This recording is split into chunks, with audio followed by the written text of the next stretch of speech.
Hello everyone, তো তোমরা সবাই কেমন আছো? আশা করছি সবাই খুব ভালো আছো আর আমিও বেশ ভালো আছি। আমরা রাঁচি জু থেকে বেরিয়ে একদম সোজা চলে এসেছি রাঁচি স্টেট মিউজিয়ামে। আমরা তো এসে দেখি যে মিউজিয়ামের মেন গেট অলরেডি বন্ধ হয়ে গেছে। তো আমরা তো ভাবলাম যে আজকে হয়তো আর দেখতেই পারবো না। তো তাও সৌতম একবার শুনতে গেল কাউন্টারে যে মিউজিয়ামটা বন্ধ হয়ে গেছে কিনা। তো তারা বলল না, মিউজিয়াম এখনো বন্ধ হয়নি। তো তার জন্য আমরা আগে টিকিটটা কেটে নিলাম। টিকিটের কত কি প্রাইস পড়েছে সেটাও তোমাদের সঙ্গে একবার শেয়ার করে দিই। টিকিটের প্রাইস পড়েছে একজনের মাত্র ৳৫ করে। টিকিট কেটে আমরা চলে আসলাম মিউজিয়ামের ভেতরে। আর এসে দেখি যে মিউজিয়ামটা অনেক বড় জায়গা নিয়ে রয়েছে।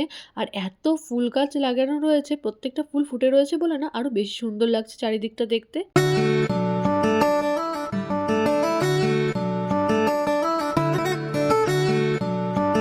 ভেতরে ঢুকতেই খেয়াল করলাম দেওয়ালগুলোতে ঝাড়খণ্ডের কালচার 3D পেইন্ট করা রয়েছে, যেগুলো দেখতে ভীষণ সুন্দর লাগছে।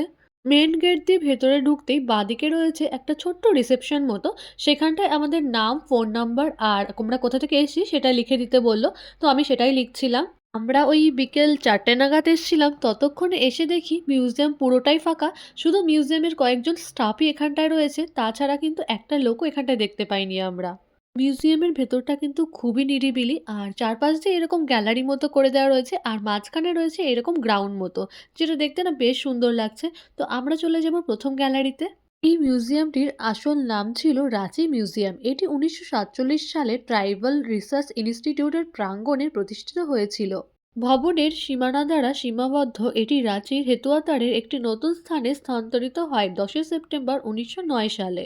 আমরা প্রথমেই ঢুকে পড়লাম অ্যাথনোলজি গ্যালারিতে। এখানে ঢুকতেই তোমরা অনেক রকমের স্ট্যাচু দেখতে পারবে। আর এখানটাতে মোটামুটি ঝাড়খণ্ডের পুরো জাতিতত্ত্বটাকে তুলে ধরা হয়েছে। এখানে তোমরা যতগুলো মূর্তি দেখতে পারছো, প্রত্যেকটা মূর্তি সম্পর্কে কিন্তু নিচে লেখা রয়েছে, তোমরা চাইলে পড়ে নিতে পারো। আর গ্যালারিটা যেহেতু পুরোটা ফাঁকাই ছিল, তো যার জন্য আমাদের এক একটা গ্যালারিতে খুব একটা সময় লাগেনি। এরপরে আমরা চলে আসলাম পাশের গ্যালারিতে।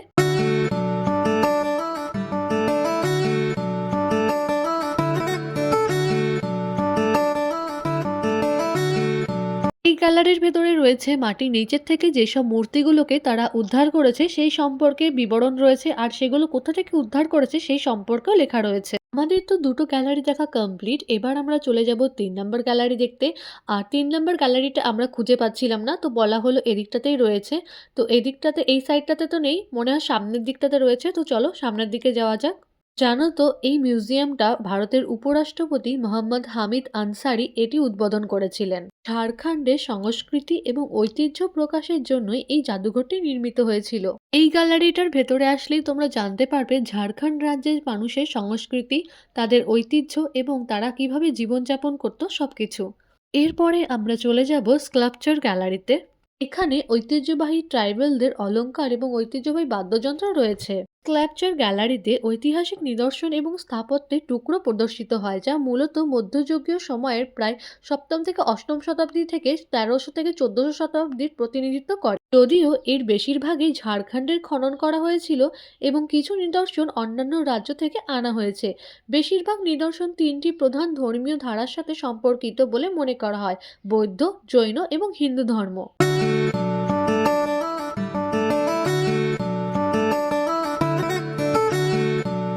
এই মিউজিয়ামটিতে ঝাড়খণ্ডের বিখ্যাত শিল্পীদের দ্বারা নির্মিত আধুনিক শিল্পকর্মও রয়েছে।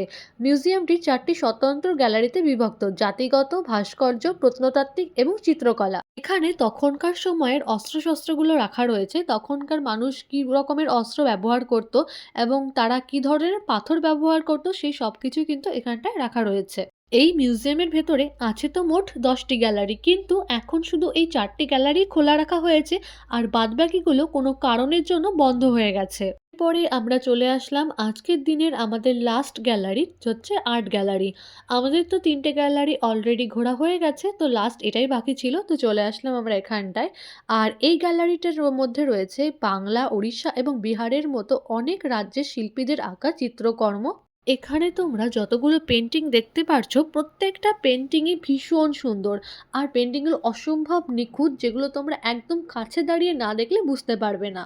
এই মিউজিয়ামটির ভেতরে একটি সুসজ্জিত লাইব্রেরিও রয়েছে এবং এতে ৩০০ জন পর্যন্ত লোক থাকতে পারে। এত বড় লাইব্রেরিটা, কিন্তু কোনো কারণবশত লাইব্রেরিটা এখন বন্ধ রয়েছে, যার জন্য আমি তোমাদেরকে এটি দেখাতে পারলাম না। তোমরা যদি রাঁচিতে ঘুরতে আসো তাহলে অবশ্যই তোমরা এই স্টেট মিউজিয়ামটা একবার হলেও ভিজিট করো। আশা করি তোমাদের ভীষণ ভালো লাগবে। এখানটায় আসলে তোমরা ঝাড়খণ্ডের সম্পর্কে এবং ঝাড়খণ্ডের লোকজন সম্পর্কে অনেক কিছু জানতে পারবে।